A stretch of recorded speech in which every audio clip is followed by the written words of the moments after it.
Good morning po sa inyong lahat. I am talking in Tagalog, which is the language of the Philippines. Selamat pagi kepada semua. Saya berbahasa Tagalog, yaitu bahasa kebangsaan orang Filipina. When I entered Malaysia last Wednesday in Kuala Lumpur, the immigration officer asked me, "Do you speak bahasa Melayu?" Apabila dia semua paham, mau terjemah lagi kah? Apabila dia memasuki bahagian imigrasi di Kuala Lumpur, pegawai imigrasi bertanya, "Bolehkah kamu berbahasa Melayu?" I said, "I don't know." Dan dia berkata, "Saya tidak tahu atau tidak pandai." And he said also, "You look like a Malaysian."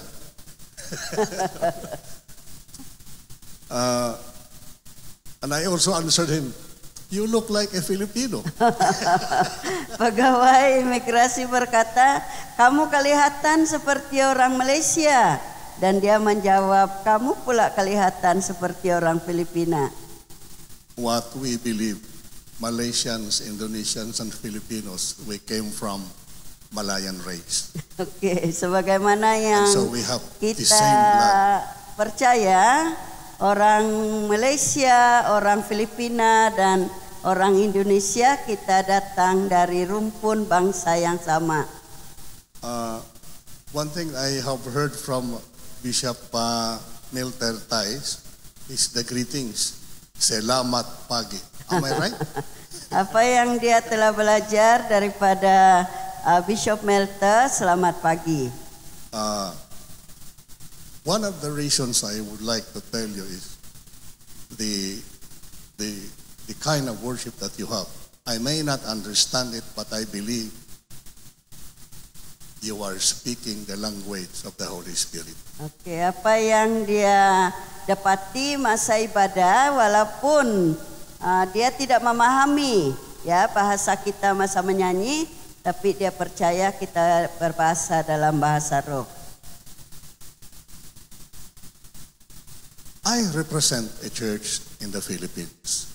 Saya mewakili gereja di Filipina. And the name of our church is in Spanish, Iglesia Filipina Independiente.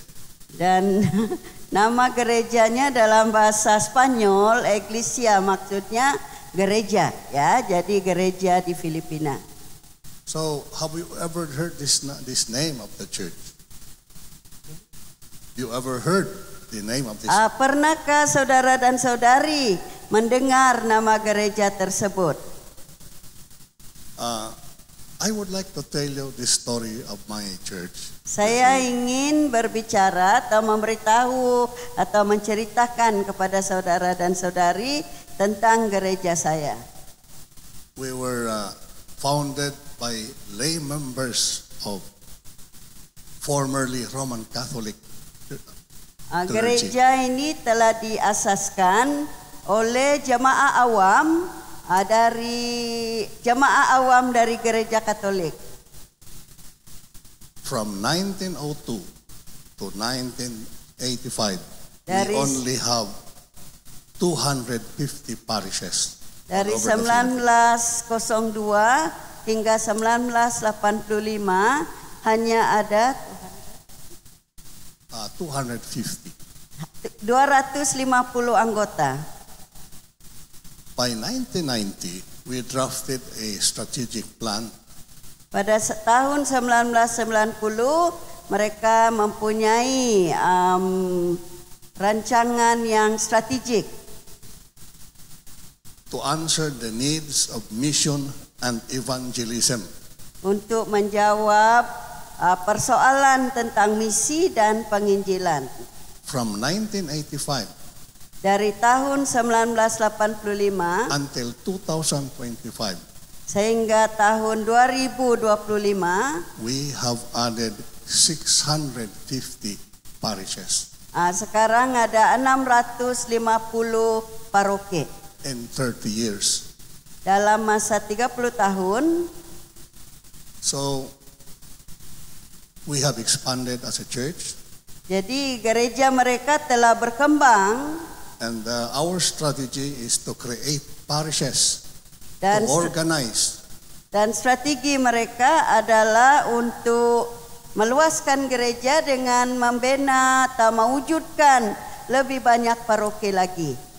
to strengthen our stewardship program, Untuk menguatkan lagi program penata layanan mereka lay ministry, dan juga pelayanan jemaah awam. and perpetual diaconate that we have.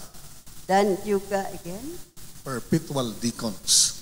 dan juga ini pelayanan kebajikan. And we have, if by average, we have created 15 parishes every year.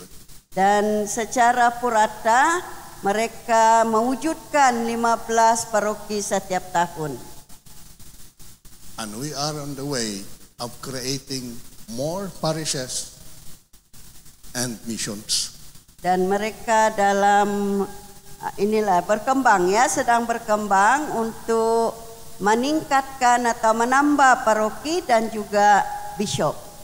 This is our collective mission, and we have our own strategy. We will not stop because Jesus leads us.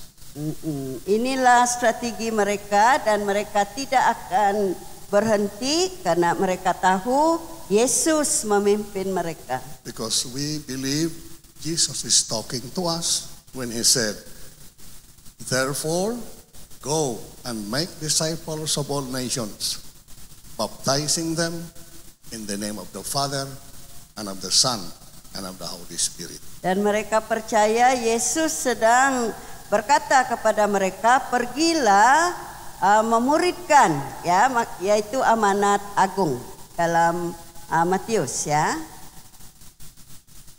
The Archbishop of Church of Sweden said this way: "A saint is a person who by life and words and actions makes the living, visible God to the world."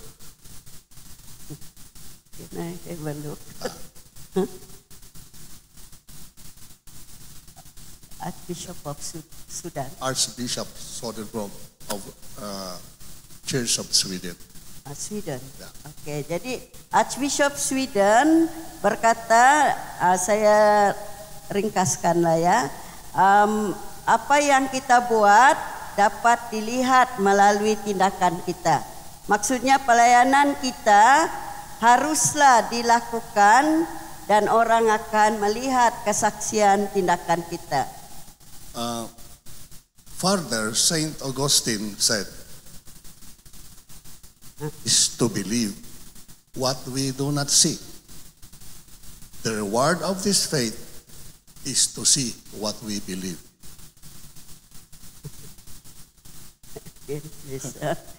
Saya tidak ada skrip, jadi saya main dengar saja. Jadi Saint Augustine pernah berkata, iman ialah percaya apa yang kita tidak lihat, dan hadiah iman atau anugerah iman adalah melihat apa yang kita percaya. He invites us to embrace our faith as a powerful force in our lives. Jadi Saint Agustinus dia mengundang kita supaya memegang iman kita atau bertahan dengan iman kita, karena imanlah kuasa kita. And so, my fellow servants, Jadi let saudara us dan continue. saudari, hamba-hamba Tuhan, make our best efforts offered to God. marilah kita melakukan yang terbaik, usaha Making yang them- terbaik bagi Tuhan, Making them visible to everyone so that we will spread the good news. supaya dapat dilihat oleh orang lain, dan dengan itu kita dapat menyaksikan berita baik. We know there will be obstacles, Kita tahu banyak cabaran ataupun masalah. but before we see these obstacles. Let Saint Francis tell us something that he would like us to know. Tapi sebelum kita menghadapi apapun masalah atau halangan, mari kita mendengar apa yang dikatakan oleh Saint Francis. In our mission, start doing what is necessary. Di dalam misi kita, mulakan apa yang sepatutnya dilakukan. Then do what is possible. Dan lakukanlah apa yang mungkin. And suddenly, you are doing what is impossible. Dan tiba-tiba kita melakukan apa yang tidak mungkin. We know God is good Kita tahu bahwa kita harus all the time. lakukannya setiap kali. Thank you, my brothers and sisters. Terima kasih saudara dan saudari.